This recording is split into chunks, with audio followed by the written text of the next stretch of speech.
The COVID-19 pandemic is having a huge impact on people living with HIV globally. In China, a new survey shows a third of HIV-positive people are running out of medicines, and half don't know where to collect their next antiretroviral refill form from.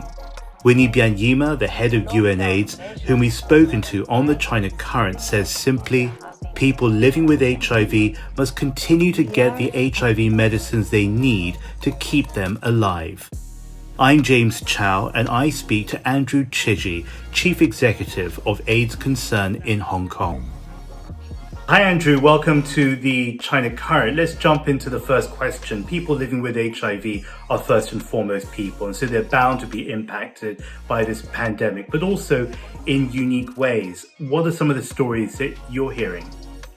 Well, over the last few months, it's been extremely disruptive.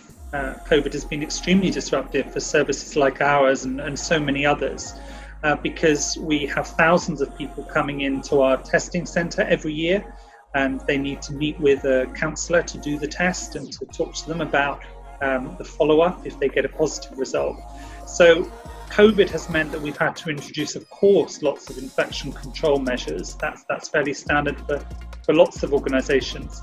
But also we've been having to, in some instances, change the services that we offer or stop some of the services.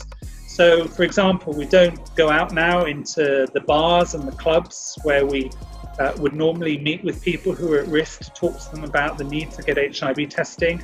They're closed, those venues. So we have to try and do more online to help people understand the risks. We keep on talking about testing in this COVID pandemic. Testing in the HIV epidemic is equally important, if not much more so.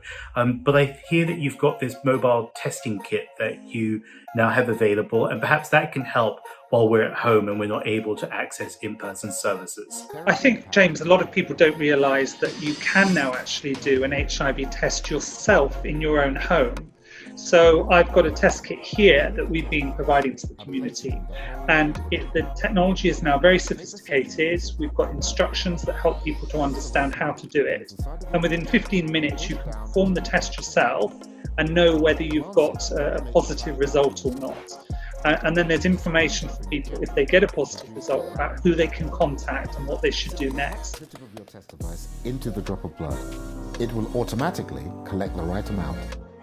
You're in Hong Kong, but across the border in mainland China, I know you work with lots of partner organizations over there. How are people getting on with their lives in the AIDS community, in our community in mainland China? Well, I think in many cases people are hidden. People living with HIV are hidden. So it's a very stigmatized medical condition, very taboo. A lot of people living with HIV feel shame or embarrassment, unfortunately, about having this medical condition. Often they don't tell their families or their friends or their co-workers, and they make an effort to hide this.